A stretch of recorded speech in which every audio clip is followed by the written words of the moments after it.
Time period of vibration magnetometer.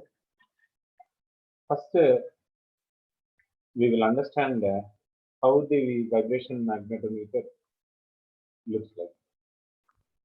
So here we have a rectangular platform. So in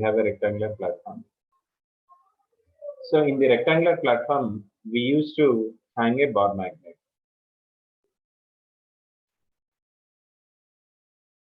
We used to hang a bar magnet by means of a string. So this is a holder, let us say. So in the holder, we used to take a bar magnet. Now we will understand the nature of vibration of this bar magnet under external magnetic field. We will take. So actually, this is a glass box.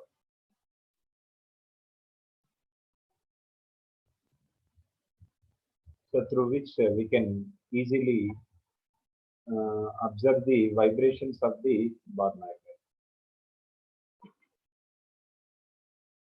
So in this way, we are having the vibration magnetometer.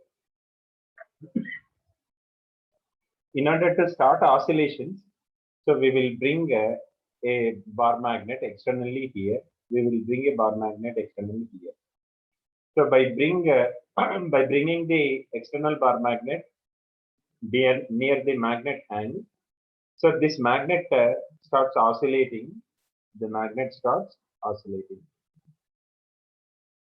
and here, so we are keeping the vibration magnetometer in the direction of magnetic field. So that is at the horizontal component, that is BH. So that means, clearly speaking, if this is the BH, and we are keeping the bar magnet, in the same direction. So when we keep the bar magnet in the same direction, so definitely we have couple acting on the bar magnet. We have the couple acting on bar magnet. So because BH is light in this direction only, we are taking a magnet, means definitely it starts oscillating. So this couple equivalent to this, maybe you can take it as external couple. So equivalent to MBH into sin theta.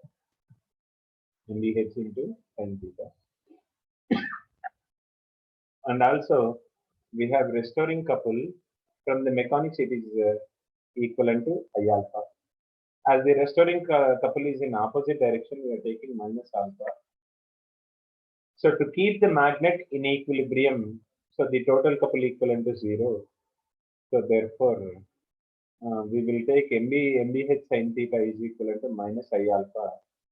So for smaller angles, we will write alpha equivalent to minus MBH by I into theta. For smaller angle, sin theta is approximately equivalent to theta. It can be comparable with the angular resection, alpha equivalent to minus omega square theta. So therefore, we will get omega equivalent to root of MBH by I. So this is the angular frequency of oscillation. So this is one of the important principles here. So this is the angular frequency. This is angular frequency. This is the angular frequency of bar magnet. Angular frequency of bar magnet we are taking. So here we will take capital M is nothing but magnetic moment. Capital M is nothing but magnetic moment, and BH is horizontal component of Earth magnetic field. Horizontal component of Earth magnetic field.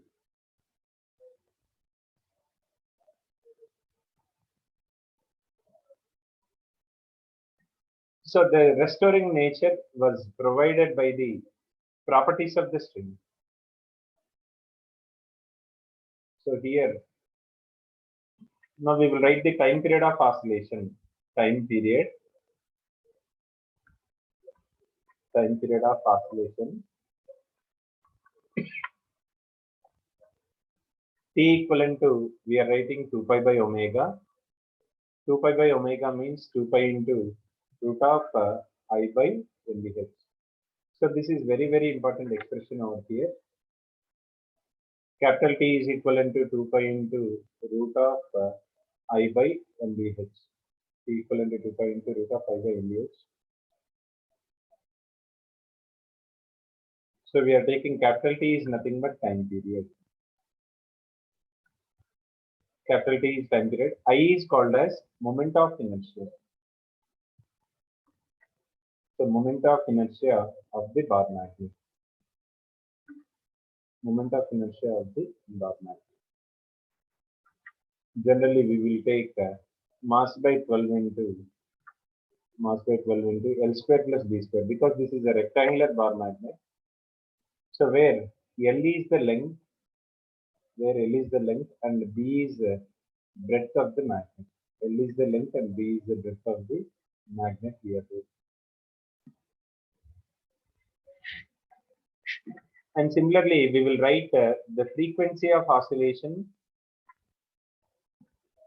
We will write the frequency of oscillation as F is equivalent to 1 by 2 pi into root of MBH by I.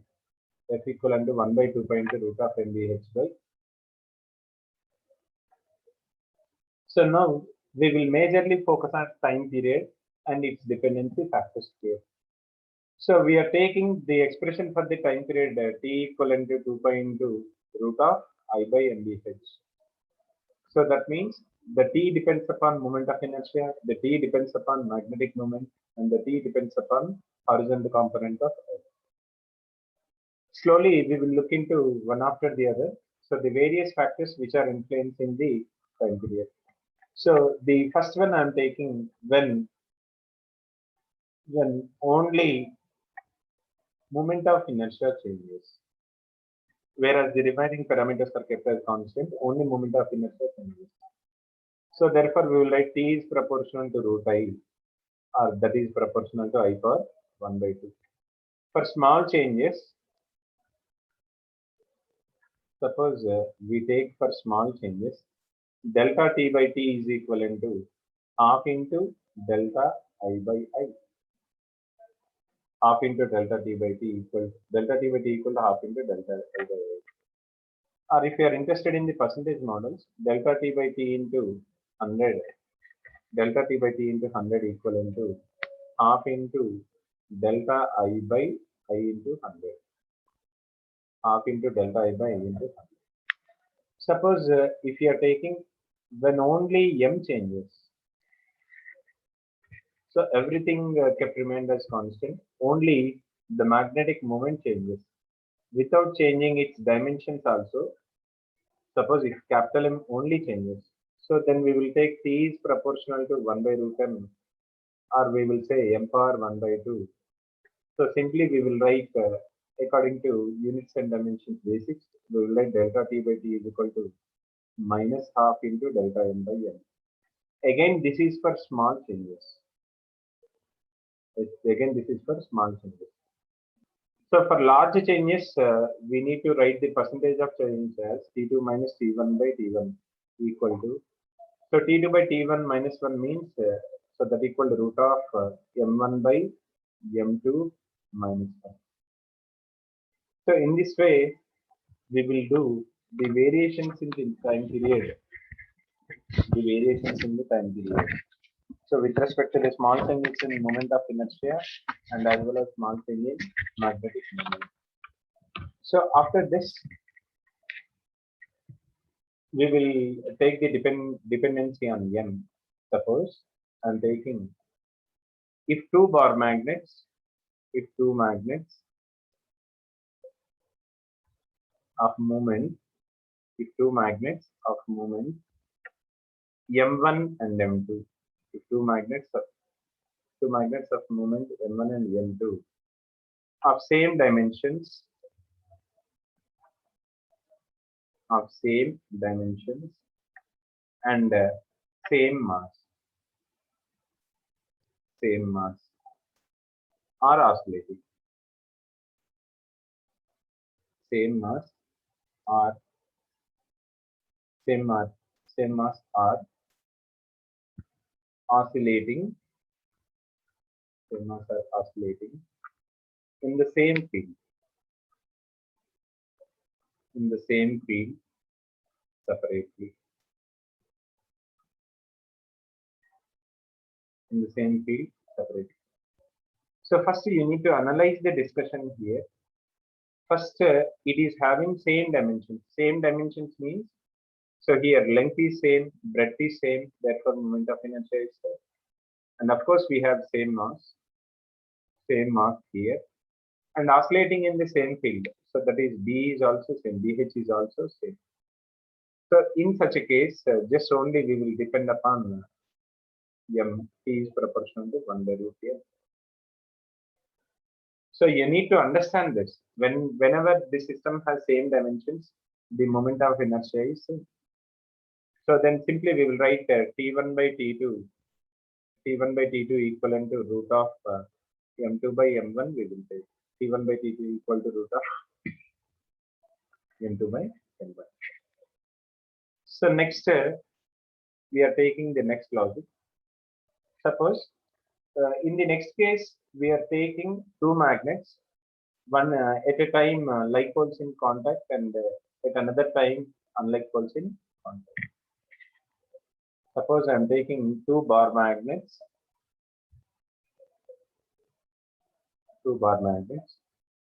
of magnetic moment, two bar magnets of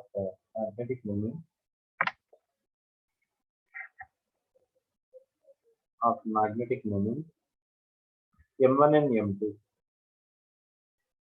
M1 and M2, M1 and M2, such that M1 is greater than M2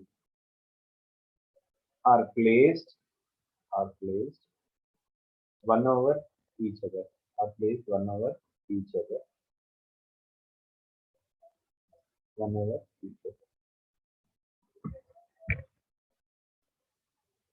If T1 is the time period,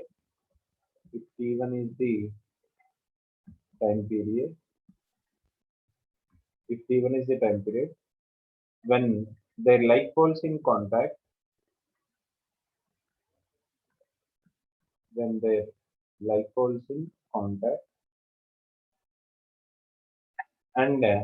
T2 is the time period.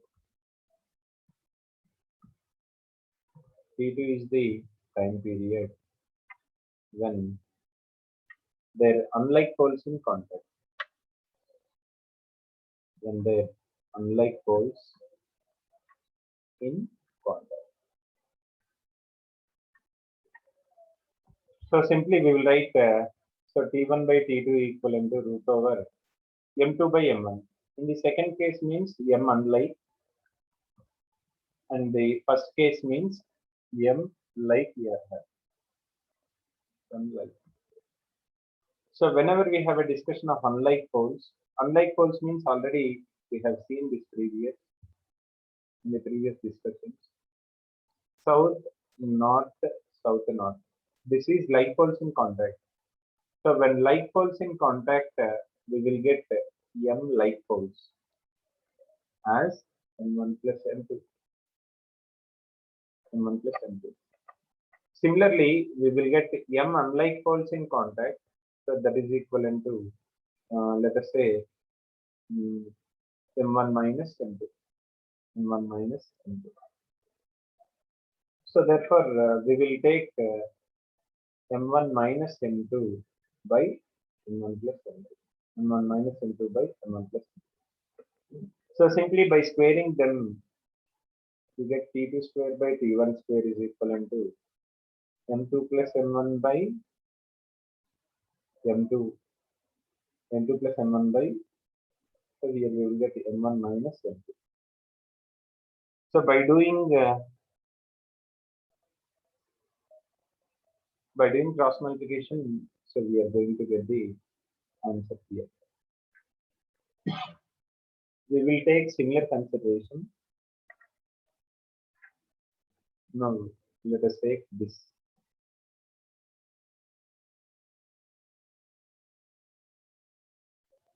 When the magnets are perpendicular to each other. When the magnets are perpendicular to each other. Because in every case we are taking the, just we need to compare any one of the two cases. అంటే ఒకసారి like poles contact లో ఉన్నాయి, తర్వాత ఇంకోసారి అవి రెండు perpendicular గా ఉన్నాయి, కంపారిజన్ అడుగుతారు. When the magnets are perpendicular. So when the magnets are perpendicular means, suppose I'm taking this is a south pole and this is north pole. So we are taking this is north pole and this is south pole. So automatically this is M1. So when we think this is the first magnet, this is the first and this is second. S2n is magnetic moment, this is M1, and S2n is magnetic moment, this is M2. So therefore M1 is perpendicular to M2. So T is proportional to 1 by root M we will take. So that M is the resultant, vector resultant, M equivalent to root of N1 square plus N2 square. So time period is proportional to 1 by root of M1 square plus N2 square. So this is the case where generally when we deal with two bar magnets. Suppose if it is given that if T is the time period, if T is the time period of bar magnet, if T is the time period of bar magnet in vibration magnetometer, in a field B, in an external field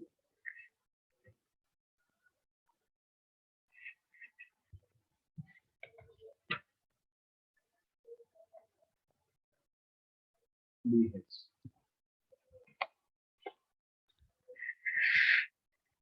When their identical poles in contact, their identical poles in contact.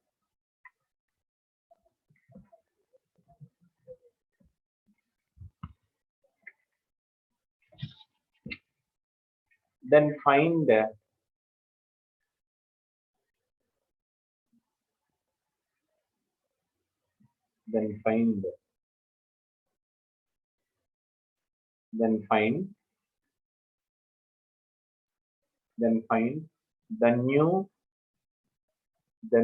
new time period for two magnets. So initially we have one time period and later we are having two times. Initially we are having one bar magnet, so later we are having two bar magnets. Let us see. For example, here I am taking a bar magnet. Okay, it has a moment of inertia I and magnetic moment is M. So in the later case, while we are taking two bar magnets such that their like poles are in contact. Suppose for the first magnet is M, we are taking some identical bar magnet, so this is also having M. Suppose when these two are identical, when these two bar magnets are identical, so when they have same dimensions, we will say that their moment of inertia also same. Suppose if I am taking T is proportional to root over I by M in the first case, so we will take T dash is proportional to root of I dash means we will take I dash equivalent to I1 plus I2. So you need to be very careful while we are taking the moment of inertia, because moment of inertia is very similar to the mass. It's a scalar, so microscopically. So just you are adding two magnets means the moment of inertia get added up. So when they are identical, so I'm taking this as I plus I, that is equivalent to 2I. So I dash by M dash I'm taking. When they're like poles in contact, we will take M dash equivalent to M plus M. So M dash equivalent to 2M we are taking. So therefore T dash is proportional to root of 2I by 2n. So again we will get T dash is proportional to root of I by n. So therefore from these considerations we will say T dash equivalent to T. So in this way we can analyze. So that means as long as you keep the same magnet, the moment of inertia constant. So whenever instead of one magnet, if we take two magnets, so automatically moment of inertia changes. In the similar discussion, if unlike poles in contact, in the same discussion, if unlike poles in contact. So that means, so first we are taking a single bar magnet with moment of inertia I and magnetic moment M, then the time period is proportional to root over I by M. Now we are adding another identical bar magnet such that their unlike poles are in contact. So that is, this is M direction and this is M direction. So we are taking M dash equivalent to M minus N, that equivalent to 0. So T dash is proportional to root of I dash means 2I because they are like masses. They always added up and M dash is 0. So therefore we will get T dash equivalent to infinity. We are going to see. And the most important application of this vibration magnetometer is this case. For example, we are taking the time period of a bar magnet, in VMM vibration magnetometer is capital T. For thin magnet, capital T for thin magnet. If it is cut into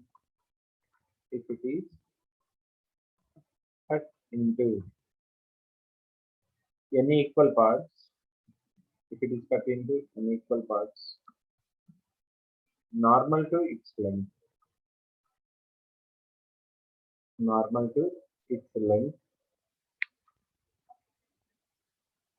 then find the time period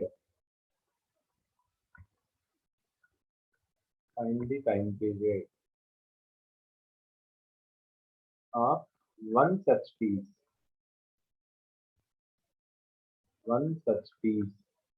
in VMM vibration magnetometer.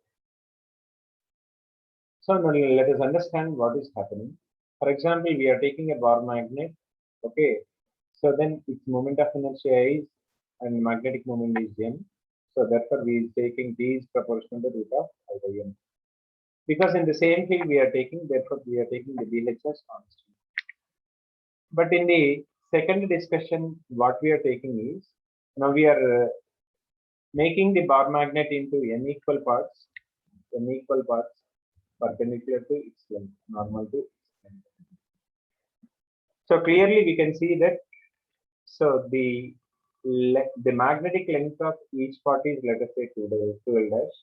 The 2L dash equal to 2L by n. The pole strength is same because the area cross section of the magnet is A, and of course the splitted part is also A. So therefore m dash equivalent to constant, m dash equivalent to n. And we will think of mass dash equivalent to the original mass by n times. So as you are taking for thin magnet, always we used to take for thin magnet, its breadth is tends to be 0. Therefore, I'm taking I dash equivalent to mass dash into 2L dash whole square, length whole square, ml square by 12. So here I'm taking the I equivalent to mass into original length is 2L whole square plus B square is equivalent to 0 by 12 we are taking. So mass is nothing but the original mass by n, and 2L dash is 2L by n whole square by 12. So finally we have I dash equivalent to I by n cube. And also we know that m dash equivalent to 2l dash into n dash.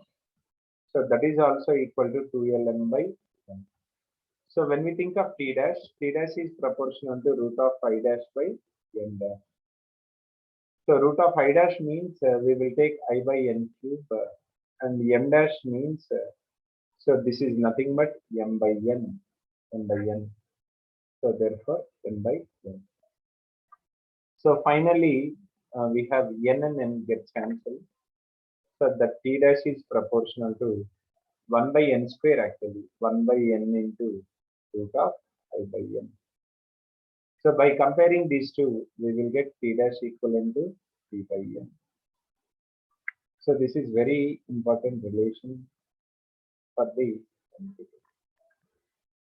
So t dash equivalent to t by n.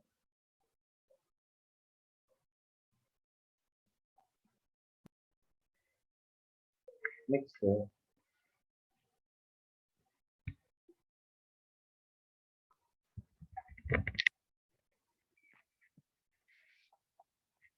next one we are taking the time period,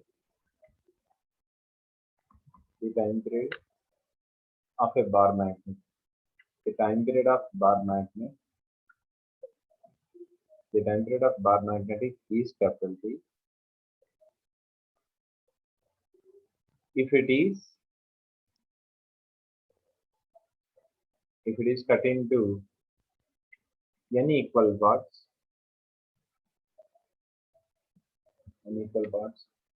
parallel to its length,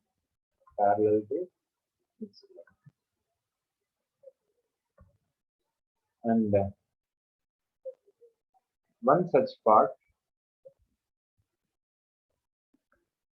kept in VMM,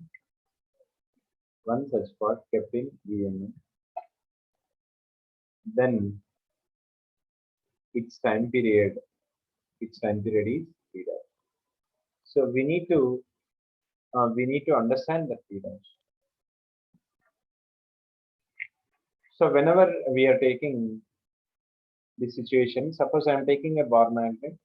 So let us say it is having moment of inertia I and magnetic moment is m. So therefore T is proportional to root of I by m. So actually the moment of inertia is the original formula is mass into length whole square. Length means here 2l square plus the breadth square. Breadth is negligible by 12. This is the original formula. So but here what we are doing is, so we are making into n equal parts.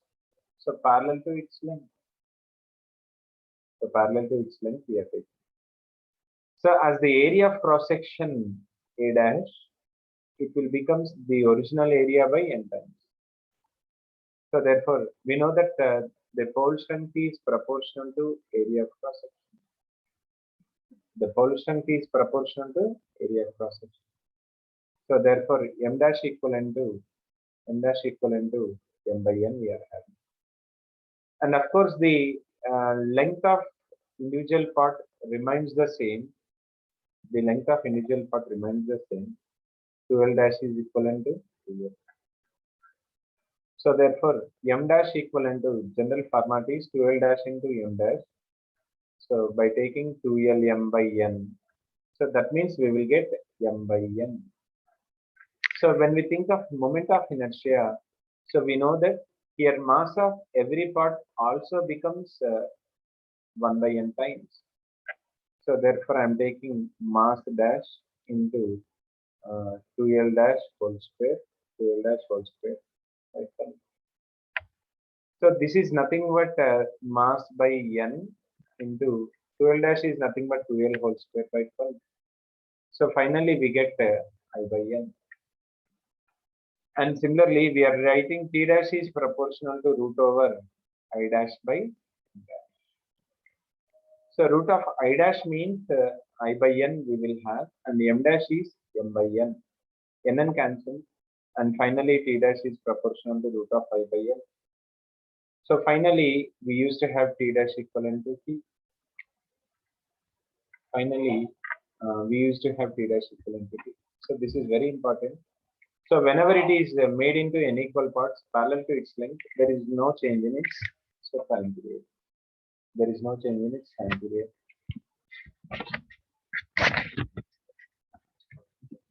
Next, we are taking. So we are taking the last application of this vibration magnetometer.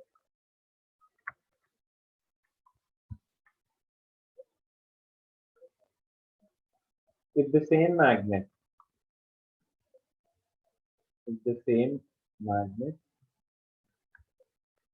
used in vibration magnetometer, at different places, at different locations, then BH is different. The horizontal component of electromagnetic field is different at different places.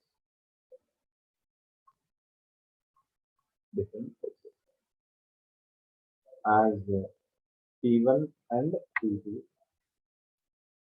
The different values are given as, let us say, BH1 and as well as BH. Okay. So then from the expression, first we need to understand this. So we are using same magnet. Same magnet means magnetic moment same and moment of inertia is same. So therefore T is proportional to 1 by root of BH.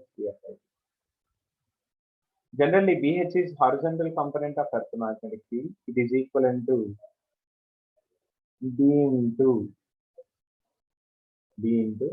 cos delta, where this delta is known as this is magnetic dip, or this is called as true dip, true magnetic dip, or you can call it as original magnetic dip, observed magnetic dip. So therefore, it can be taken as T is proportional to 1 by root of BH means B into cos delta. So therefore, T1 by T2 equivalent to root of B2, this is delta, B2 cos, for the earth B is same, okay, B into cos delta 2 by B into cos delta 1 we will see. So they will provide the different values of delta, that is the dip they will provide.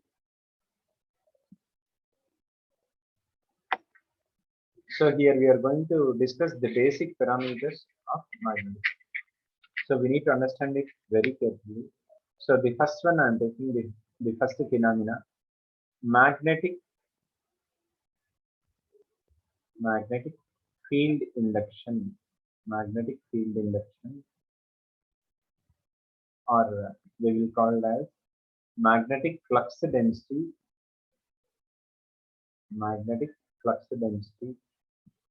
or we will call it as magnetic field strength.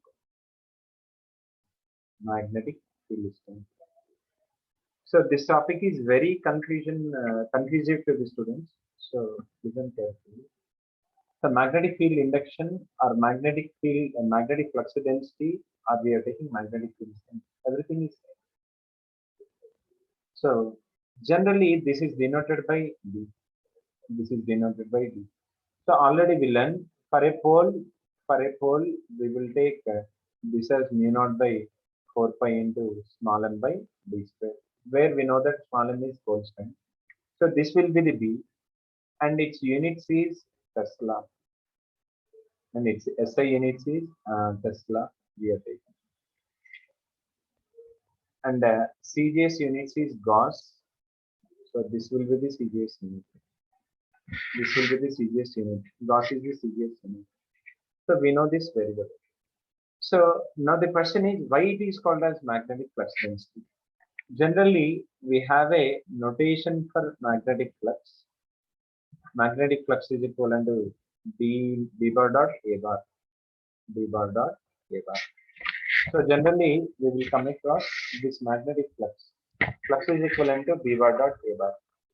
Or we can we can understand this as dA into cos theta. dA into cos theta. For example, this is the plane of the coil, and suppose this will be the aerial vector. In the same direction, if we are taking b bar, then theta equivalent to 0. So then flux is equivalent to B into U. Then flux is equivalent to B into U. So here A bar is a vector drawn, a unit vector drawn, always normal to the plane, always normal to the plane here. And the flux is a scalar, and the SI units for the flux is Weber, and CGS units is nothing but Maxwell. So here we have a relation 1 Weber equivalent to 10 power 8 Maxwell. 1 Weber equivalent to 10 power 8 Maxwell. So now you can get an idea why this is called as flux density. So from the discussion, we will get B is equivalent to 5 by 8. 5 by 8. So therefore, we will indicate the magnetic field as the total number of lines of force passing through unit area. So the total number of lines of force passing through unit area. So that means you are calculating the number, means you are calculating the density of field lines. So that's why this is called as B. So here I am taking its definition. B is also defined as the total number of lines of force. The total number of lines of force passing through unit area. The total number of lines of force passing through unit area. So this is about magnetic field induction. So next, after taking this magnetic field induction, so we are taking magnetic field intensity. We will take magnetic field intensity.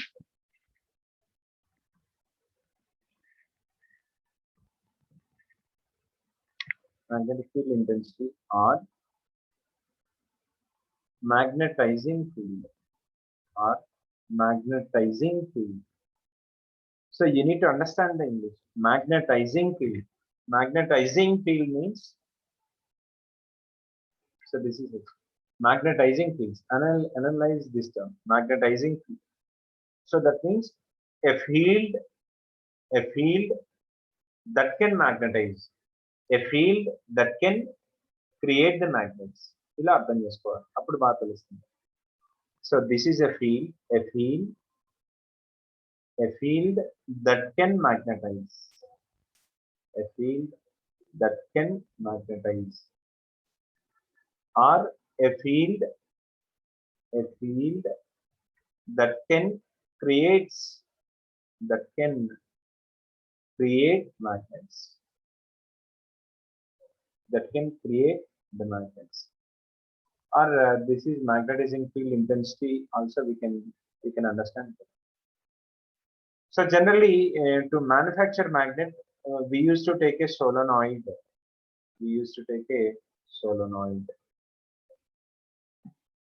Suppose in the solenoid, if I is the amount of current is flowing through the solenoid. So in the chapter EMI, we will learn for solenoid, the H is found to be small n into I, or H equivalent to N by L into I. N is the number of turns and L is length.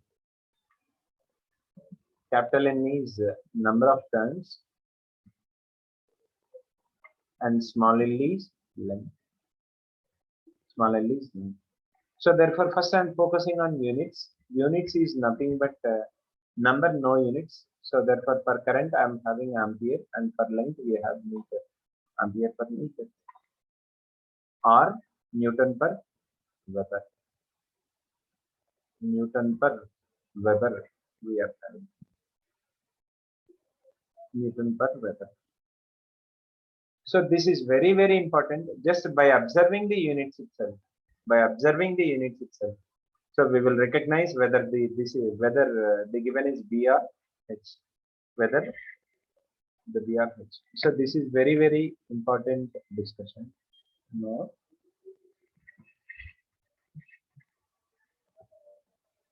we can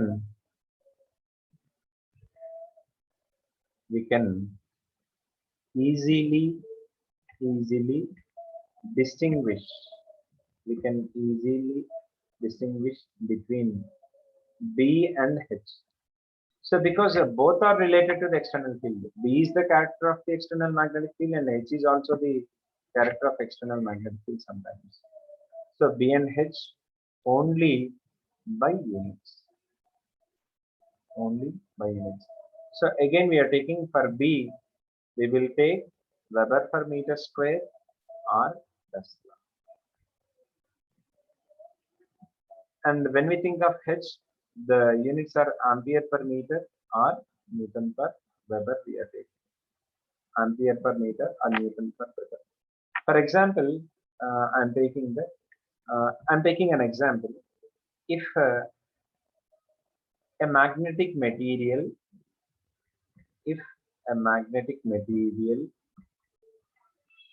kept in a field of 10 ampere per meter. So that means you need to analyze because we don't having clarity. అక్కడ మనకు clear గా ఉండదు. Magnetizing flux density, intensity of magnetic field, magnetic field strength, ఆ terms clear గా ఉండవు. Just field అంటారు చాలా. Just by analyzing the terms, ampere per meter. So ampere per meter means obviously this is H. Suppose I am taking similar statement. For example, if a magnetic material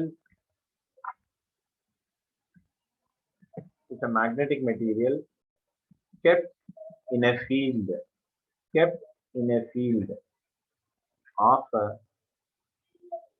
of 10 Tesla, let us say 10 Tesla ఇలా ఇచ్చారు అనుకోండి. Just ఇక్కడ units ని బట్టి మనం అర్థం చేసుకోగలం తప్ప మనం టెక్నికల్ గా అర్థం చేసుకోలేం. Tesla or Weber per meter square. So that means the given value is B. So therefore the given value is B. So that is the difference between B and also we will conclude that capital H, it is the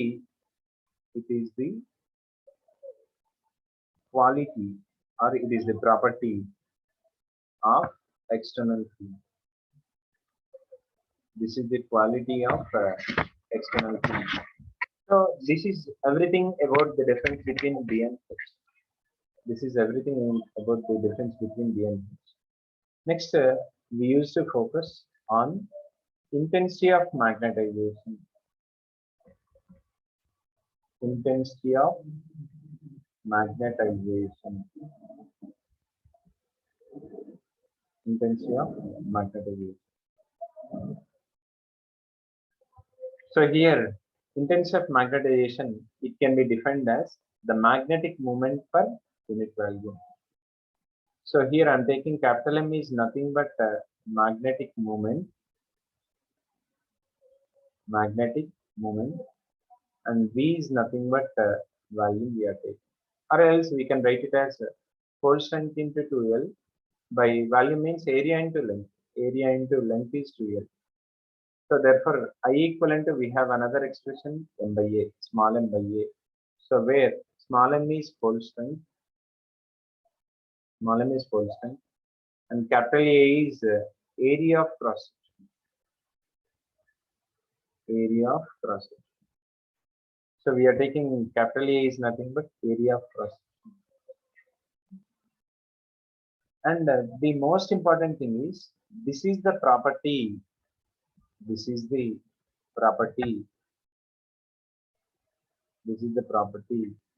of given magnetic material. This is the property of given material. So this is the property of given magnetic material. So units again we are having ampere per meter.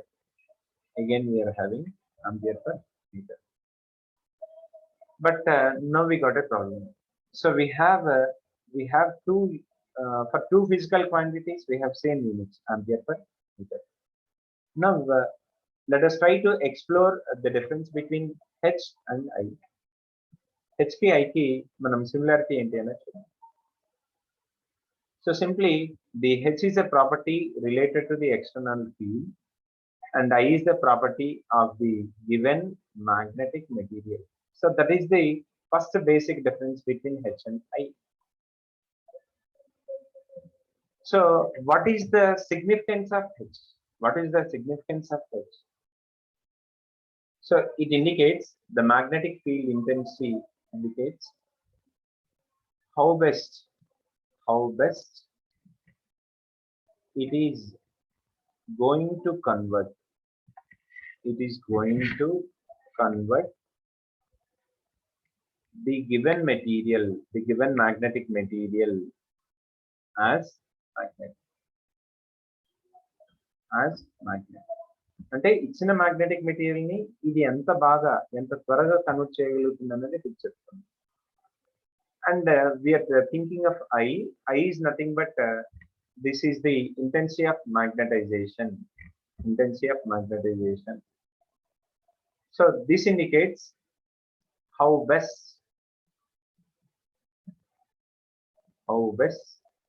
the given material, how best the given material going to be converted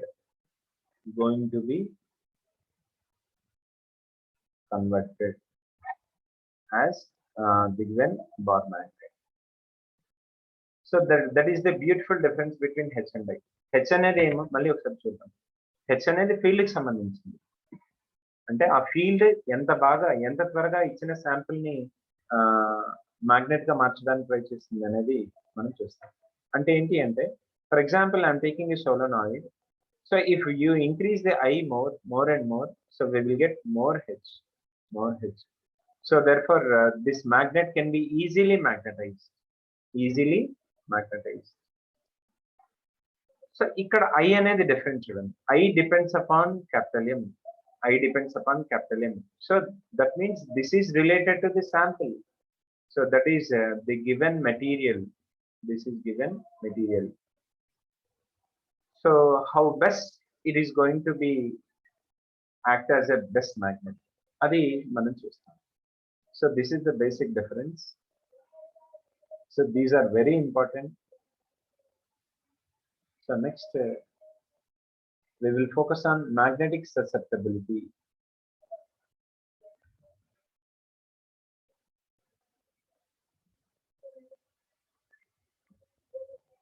Magnetic susceptibility. So magnetic susceptibility. So its symbol is called as Xi. Xi equivalent to I by H. So I by H, where I is called as intensity of magnetization.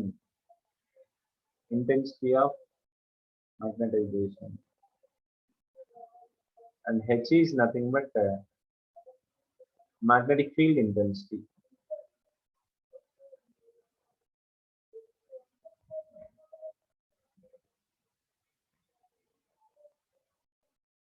Magnetic field intensity. Xi equivalent I by H. So already we have seen I and H have same units. So therefore Xi have no units and dimensions.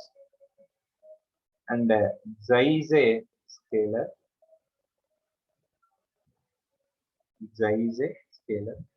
And Xi represents the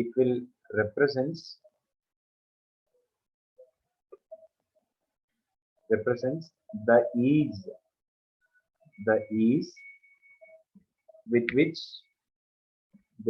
with which a magnetic material, the given magnetic material can be magnetized. can be magnetized. So that means susceptibility is also the property of material. So this is also the property of given magnetic material. అంటే దీని meaning ఏంటి అంటే, for example, for a substance, if Xi is very high, so therefore it can be easily magnetized. So in the upcoming sessions, we are going to study this substance as ferromagnetic substance. If Xi is high, so it can be magnetized, not so easily. So this is called as paramagnetic substance. So in this way we will learn. If Xi is negative,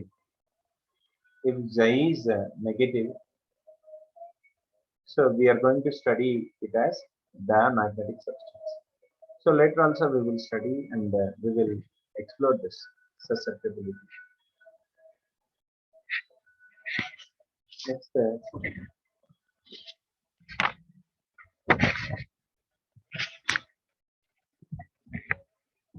Next we are focusing magnetic permeability. Magnetic permeability.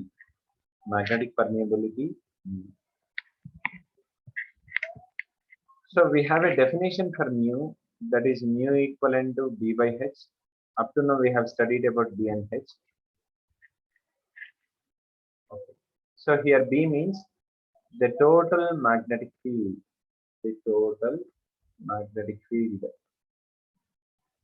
Inside the given material, the given magnetic material. And H is nothing but magnetizing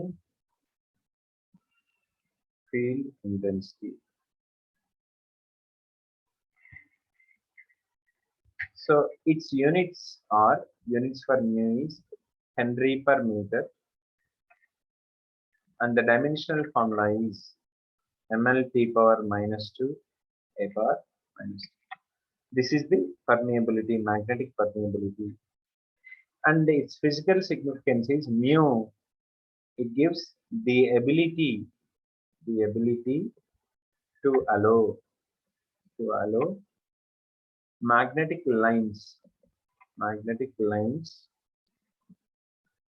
of force into the material,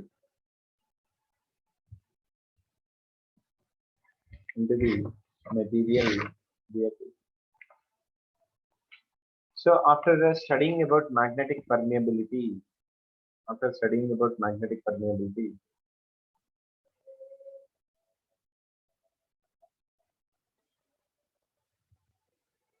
so we think of relative permeability. Mu r. It has a definition mu r equivalent to mu by mu naught, where mu naught is the permeability of the medium and mu naught is the permeability of free space. As mu r is the physical quantity of ratio of same physical quantities, so therefore mu r have no units and dimensions.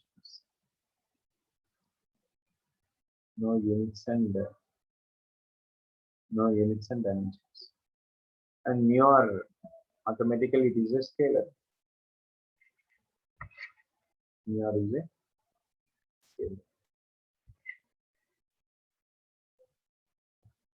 Next we are taking relation